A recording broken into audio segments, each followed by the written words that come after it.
रायबरेली सदर से पिछली बार कांग्रेस से विधायक रही अदिति सिंह।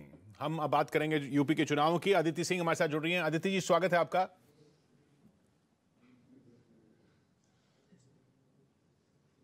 अदिति जी, वो कांग्रेस कह रही है लड़की हूं, लड़ सकती हूं, और कांग्रेस की लड़कियां कांग्रेस से ही लड़ रही हैं। आप कांग्रेस छोड़ के कांग्रेस के खिलाफ खड़ी हो गई, ऐसा क्यों? किशोर जी, काफी बार मैंने इस बारे में बोला भी है। जब से मैंने कांग्रेस पार्टी ज्वाइन करी है, जब मैंने ज्वाइन किया था, मैंने खुद बहुत आशाओं के साथ पार्टी ज्वाइन करी थी। बहुत मेरे भी सपने थे कि पार्टी पे वर्क किया जाएगा, पार्टी को स्ट्रेंथन किया जाएगा, पार्टी का संगठन मजबूत किया जाएगा उत्तर प्रदेश में।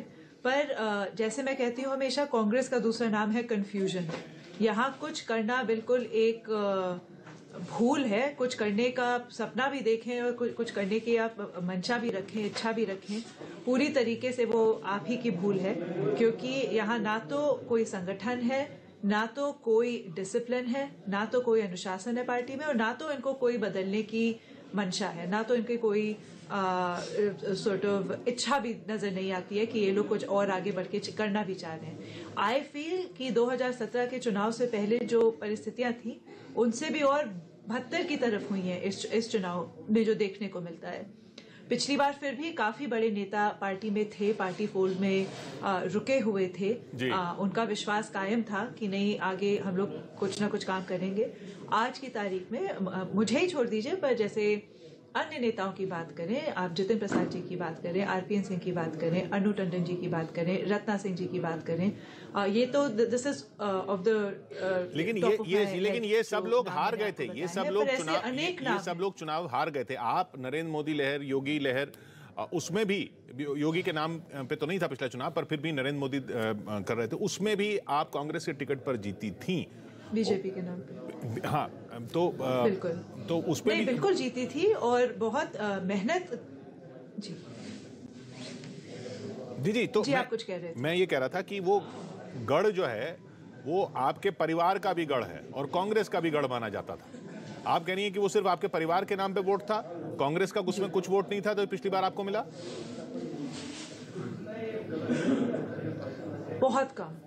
बहुत कम ऐसा वोट था जो कांग्रेस पार्टी का वोट था। आई थिंक अधिकांश वोट उसमें जो था वो पर्सनल मेरे आदरणीय स्वर्गीय पिताजी के नाम पे मिला था, मेरे परिवार के नाम पे मिला था, जो हम निरंतर मेहनत करते आए थे क्षेत्र में, उसकी बदौलत मिला था। आई डोंट थिंक उसमें पार्टी कार्डर का बहुत ज्यादा तो आप कह रही हैं रायबरेली कांग्रेस का गढ़ नहीं है, अब नहीं है कांग्रेस का गढ़, अब हरगिज नहीं है, अब बिल्कुल नहीं है। क्योंकि ये जो कांग्रेस के नेता हैं, चाहे वो यहाँ के आदरणीय सांसद जी हों, सोनिया गांधी जी हों, चाहे वो प्रियंका गांधी वाड्रा जी हों, ये लोग बस और बस चुनाव के दरमियान आते हैं। इनफैक्ट मैं तो कहूंगी कि चुनाव में भी बहुत कम आ पाते हैं। मतलब इनमें अब इतना भी सॉर्ट ऑफ मोटिवेशन नहीं बाकी है कि ये चुनाव के टाइम भी कायदे से वोट मांगने आ पाए। चुनाव के बाद तो बिल्कुल ही नहीं नजर आते हैं। बस और बस विधानसभा और लोकसभा के टाइम शायद मुश्किल से इनके 1-2 दौरे लगते हैं, वो सीधे जाते हैं अपने पार्टी कार्यालय में, बैठ जाते हैं अपने कार्यकर्ताओं के बीच। वो ही गिने चुने उनके कार्यकर्ता हैं, गिने चुने चेहरे हैं जिनके बीच वो बैठते हैं। पब्लिक इंटरेक्शन से इनको कोई मतलब नहीं है। आपकी नाराजगी प्रियंका गांधी से रही? आपकी नाराजगी प्रियंका गांधी से रही है या जो कार्यकर्ता उनके आसपास रहते हैं उनसे रही? मेनली तो मैं कहूंगी जब वो जो रिश्ते बिगड़ना चालू हुए, वो तो कार्यकर्ताओं की वजह से बिगड़ने चालू हुए, या जो उनके आसपास जो चाटुकार हैं that they are surrounded with, जिनको वो घेरे रहते हैं, और आज से नहीं हमेशा से घेरे रहते हैं। मेरी जो प्रॉब्लम्स चालू हुई पार्टी में या लीडरशिप से, वो तो इन्हीं की वजह से चालू हुई। संगठन के नाम पे जीरो है, संगठन के नाम पे कुछ नहीं है, ना तो उसको सुधारने की कोशिश करते हैं। हम लोग जमीनी नेता हैं, हम लोग को विधानसभा चुनाव जीत के आना होता है, पंचायती चुनाव में हम लोग की भागीदारी रहती है, लोकसभा चुनाव में हमारा सहयोग रहता है। तो हमको तो मतलब कार्यकर्ता से है, जमीनी कार्यकर्ता से है, ग्रास रूट लेवल वर्कर से है, और वो उनके पास है ही नहीं। जो अच्छा काम करना चाहते हैं उनको किसी न किसी माध्यम से कट कर दिया जाता है। जो चाटुकार है उनका पूरी तरीके से फूलमाला के साथ स्वागत होता है। तो आप कह रही कांग्रेस पार्टी में चाटुकारिता ही चलती है? Definitely. And I'm not the first to say it. I certainly won't be the last to say it. But फिर ये सवाल आता है कि आपके पति भी कांग्रेस में हैं, वो कांग्रेस से एमएलए हैं पंजाब में, और उनको अभी टिकट अभी हालांकि अनाउंस नहीं हुआ है। कहा जा रहा है कि आपकी बगावत की वजह से उनका टिकट अनाउंस नहीं हुआ है, तो क्या वो भी चाटुकारिता करते हैं? मैं पंजाब की बात ही नहीं कर रही हूँ। वहाँ हालात बहुत डिफरेंट है। वहाँ वो सत्ता पक्ष है। वहाँ अब मुझे नहीं पता हाल में क्या हुआ है, पर अमरिंदर सिंह एक मजबूत मुख्यमंत्री थे। अपने हिसाब से उन्होंने काम किया है पंजाब में।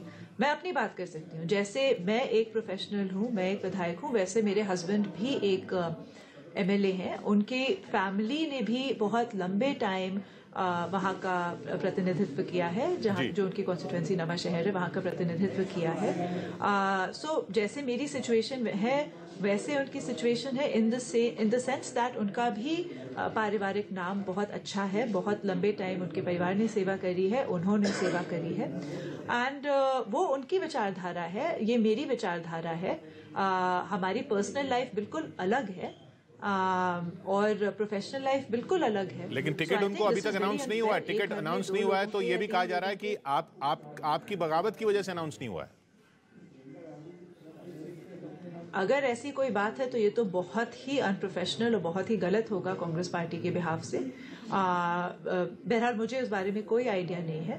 एंड अगेन दो लोगों की अलग अलग व्यक्तित्व और विचारधारा क्यों नहीं हो सकते हैं? भले ही अगर वो हस्बैंड और वाइफ हो, या सिस्टर्स हो, या ब्रदर्स हो, या बाप बेटे हो, या माँ बेटे हो, जो भी हो, in a family people can have different opinions and different political ideologies. तो मुझे ये सवाल ही नहीं समझ में आता जब पूछते हैं। ऑफ कोर्स वो मेरे हस्बैंड है। जैसे लंबे टाइम मेरा परिवार राजनीति से जुड़ा रहा है, वैसे बहुत लंबे टाइम से उनका परिवार भी राजनीति से जुड़ा है, और उनकी विचारधारा कांग्रेस पार्टी से मिलती है। मेरी विचारधारा कांग्रेस पार्टी से बिल्कुल नहीं मिलती है। एंड आई थिंक उस चीज को रिस्पेक्ट करना चाहिए।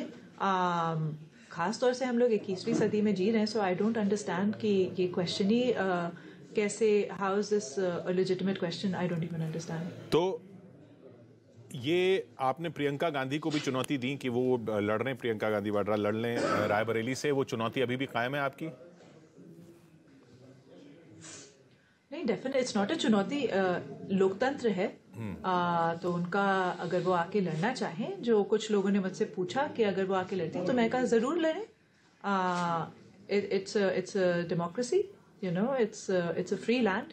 कांग्रेस का कहना है कि अगर प्रियंका लड़ गई तो आपके लिए मुश्किल हो जाएगी। Restrictions is allowed to anyone within certain legal restrictions is allowed to campaign and is allowed to contest elections. Congress party का कहना है कि अगर प्रियंका लड़ गई तो आपके लिए मुश्किल हो जाएगी।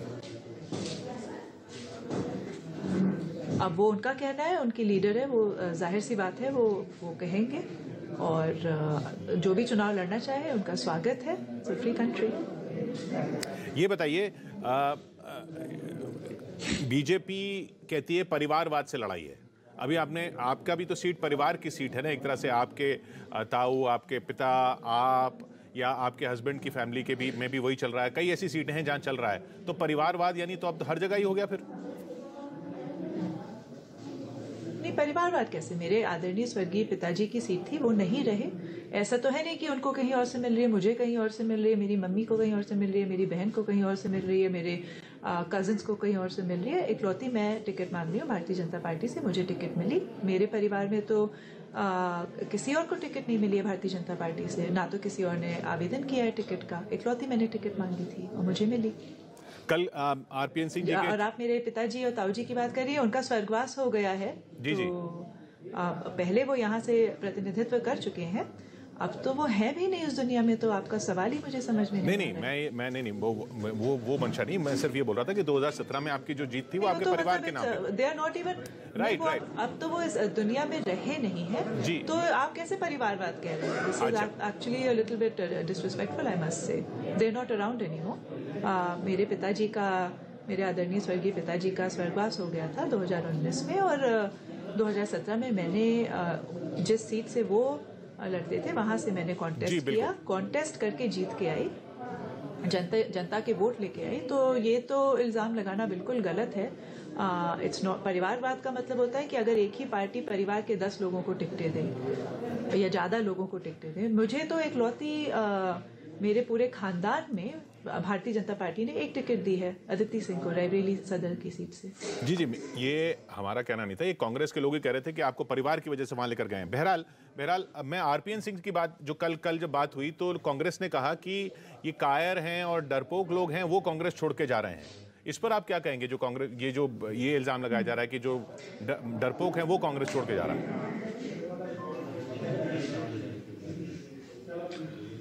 अब उनके पास कहने को, करने को बाकी क्या है? मैं आपसे पूछती हूँ। इसमें क्या कायरता है, इसमें क्या कमजोरी है जब आप अपने नेताओं को संतुष्ट नहीं रख पा रहे हैं और फिर आप कहते हैं कायर लोग छोड़ के जा रहे हैं और ये वो सारी चीजें। सबसे पहले आप अपने कार्डर को सेटिस्फाई करिए, उनको देखिए क्या समस्याएं हैं ग्राउंड पे, उनसे पूछिए, उनसे आप get your house in order first and foremost before blaming anyone else. Name calling बहुत आसान है। देखिए, आप किसी को कुछ भी बुलाएं, आप मुझे बुलाएं, ज्योतिरादित्य सिंधिया जी को बुलाएं, आप आरपीएन सिंह को बुलाएं, जितिन प्रसाद, क्या उससे ना तो आपका तो नुकसान हो ही गया ना। So to sit there sulking and name calling, I think that's a very very immature thing to do. ये बताइए, वो कह रहे हैं कि हमने लड़की हूं, लड़ सकती हूं नारा दिया, महिलाओं को टिकट देने की बात कही, इस वजह से बीजेपी को भी फोर्स होना पड़ा महिला फेसेस को सामने लाने के लिए। अपर्णा यादव भी, अदिति सिंह भी, प्रियंका मौर्य भी अब डोर टू डोर कैंपेन कर रही हैं कल परसों से। और ये जो बीजेपी महिला फेसेस दिखा रही है, इस वजह से दिखा रही है क्योंकि कांग्रेस ने फोर्स किया है। ये प्रियंका इफेक्ट है। अच्छा, मैं इसी चीज पे ये कहना चाहूंगी, यदि ये प्रियंका इफेक्ट है या किसी भी लड़कियों लड़ सकती हूँ जो is nothing more than a political slogan, अगर वो बस और बस इफेक्ट है तो कांग्रेस, भारतीय जनता पार्टी ने स्मृति ईरानी जी को क्यों फील्ड किया? क्या मतलब वो चाहते तो किसी और को फील्ड कर सकते थे अमेठी से राहुल जी के खिलाफ। बीजेपी ने एक महिला नेत्री को, नॉट बिकॉज वो महिला है बट क्योंकि वो एक सफल और सक्षम नेता है, उनको प्रमोट किया और उन्होंने बहुत मुंहतोड़ जवाब भी दिया लोकसभा चुनाव में। तो ये जो लड़की हूं, लड़ सकती हूँ, ये नारेबाजी करें, नारे अपने पास ही रखें। भारतीय जनता पार्टी ने ये करके दिखाया है। रही बात अदिति सिंह की, अदिति सिंह 2017 में सत्ता की जो एक भाजपा की लहर थी उसके विपरीत चुनाव जीत के आई थी, 90,000 वोटों से जीत के आई थी, इसलिए उनको टिकट दी, मौका दिया।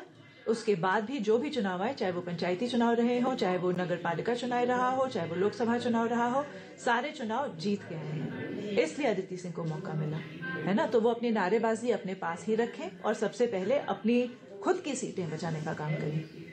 आपके पिताजी ने सारी उम्र बीजेपी की राजनीति के खिलाफ, सांप्रदायिकता की राजनीति कहा करते थे वो, उसके खिलाफ ही अपनी पॉलिटिक्स की। ये आपको नहीं लगता कि ये आपके लिए मुश्किल होगा लोगों को कन्विंस करना, अपने सपोर्टर्स को कन्विंस करना? बिल्कुल नहीं। आज की तारीख में पूरी तरीके से लोगों का जो मन है वो बन चुका है भारतीय जनता पार्टी को वोट देने के लिए। आप सांप्रदायिकता की बात कर रहे हैं, क्या सांप्रदायिकता हो गई? कौन सा दंगा हो गया 2017 से लेकर अभी तक उत्तर प्रदेश में? जो राशन हिंदुओं को मिल रहा है वही राशन योजना मुसलमानों के लिए भी है। जो कॉलोनीज, प्रधानमंत्री आवास योजनाएं हिंदुओं को मिल रही है वही मुसलमानों को भी मिल रही है। जो अन्य योजना है, चाहे वो इज्जत घर हो, चाहे वो श्रम कार्ड धारकों के लिए जो अनेक योजना आई हैं, चाहे वो हो, चाहे वो कोई भी जमीनी योजना हो, चाहे वो उज्ज्वला योजना हो, उसमें कहाँ भेदभाव हुआ है? तो मुझे तो नहीं लगता। आई थिंक इससे बहुत ज्यादा समझती है मेरी जनता, समझदार है, सारी चीजों को परखने की क्षमता रखती है मेरी जनता, और सारी चीजें वो खुद देख के, सोच के, समझ के खुद अपना मतदान करेंगे। तो नहीं, तो चुनाव आप कहने की, ये चुनाव में पाकिस्तान जिन्ना, ये जो बातें सुनने को आ रही है, चुनाव इन पे नहीं हो रहा, चुनाव में तो यही सब बातें सुनने में आ रही हैं। चुनाव कभी एक किसी मुद्दे पे नहीं होता है, चुनाव अनेक मुद्दों पे होता है। मैं रायबरेली सदर से चुनाव लड़ रही हूँ, यहाँ की जनता मुझे जानती है, पहचानती है, मानती है। ऑफ कोर्स वो भी मुद्दे रहते हैं, अन्य मुद्दे रहते हैं। यहाँ हमेशा व्यक्ति विशेष चुनाव भी रहा है, पार्टी के साथ साथ व्यक्ति विशेष भी रहा है, और इस बार भी बीजेपी के साथ साथ लोग जो मेरे परिवार से लंबे टाइम से जुड़े हुए हैं, जो मेरा काम जिन्होंने देखा है पिछले 5 साल में, उस पे भी वोट देंगे।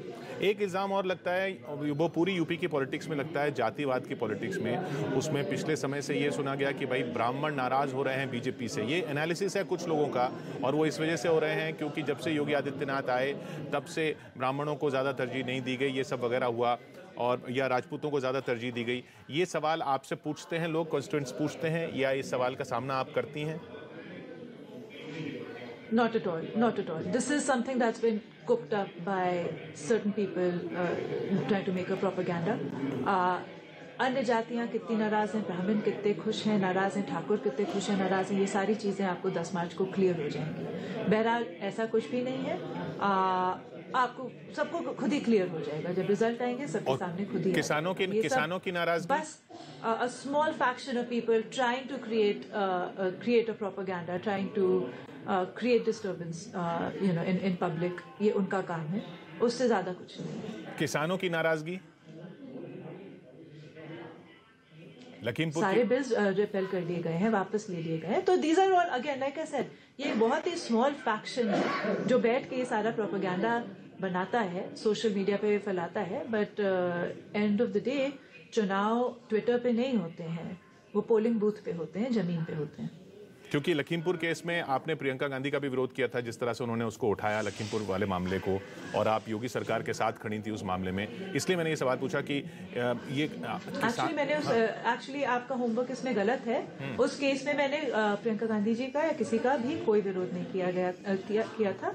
मैंने बस ये कहा था कि जब इस पे सीबीआई जांच चल रही है और जब इस पे पूरी तरीके से जांच चल रही है और सुप्रीम कोर्ट ने भी इसका संज्ञान लिया है, तो मेरे ख्याल से हमें कोर्ट को अपना काम करने देना चाहिए, एपेक्स कोर्ट को अपना काम करने देना चाहिए। एंड उसके अलावा मैंने कोई टिप्पणी इसमें नहीं करी थी। तो ये जो कंफ्यूजन की आप बात कर रहे हैं, आखिरी सवाल मेरा, आपने शुरुआत उस कंफ्यूजन से की कि कांग्रेस में कंफ्यूजन है, वो कंफ्यूजन क्या है? कि प्रियंका गांधी को सीएम फेस नहीं बनाया गया, राहुल गांधी अध्यक्ष नहीं बन रहे, या और क्या कंफ्यूजन है वहां पर?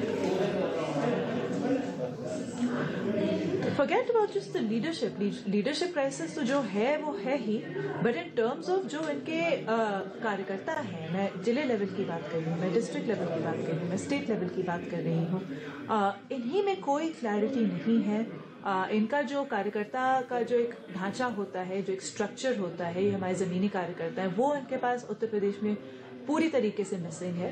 और चुनाव लड़ने के लिए, जीतने के लिए आपको एक मजबूत कार्यकर्ता ढांचा चाहिए ही चाहिए। You need to have a strong grass root level presence, you need to have strong कार्यकर्ता at the grass root level, और तभी आप एमएलए एमपी के जो चुनाव होते हैं, जो बड़े, फॉर दैट मैटर इवन पंचायती चुनाव या कोई भी इस टाइप का इलेक्शन होता है, you need to have a very very strong कार्यकर्ता structure, you need to have your party workers motivated and in place, और ये सारी चीजें 100% मिसिंग है कांग्रेस पार्टी में आज की तारीख में। तो जाते जाते मैं आपसे आखिरी सवाल फिर वही पूछूंगा, आप प्रियंका गांधी को चैलेंज दे रही हैं? 90,000 से आप लगभग जीती थी पिछली बार। It's a free country, it's a democratic country, it's the biggest democracy in the world. Anyone is welcome to contest from wherever they want, given that legally they fall into the paradigm. So anyone is free to contest from anywhere. आप वो लड़ी तो आपका जीत का margin कितना होगा? I'm just focusing on doing my work right now. I'm not thinking about any of those things. अभी मेरा काम है, I am an elected member. My job, I'm just doing my job. My job is to, satisfy the people who voted me in and hopefully get voted in by them again. That's all that I'm working towards right now. बहुत बहुत शुक्रिया हमसे बात करने के लिए अदिति जी। Thanks Kishore ji. Take care. Bye. Aditi Singh Raebareli सदर से विधायक हमारे साथ थी। तो इस वक्त आप अदिति सिंह को सुन रहे थे। अदिति जो कि रायबरेली से अभी चुनाव लड़ने वाली हैं और बागी हो गई थी कांग्रेस पार्टी से, उसके बाद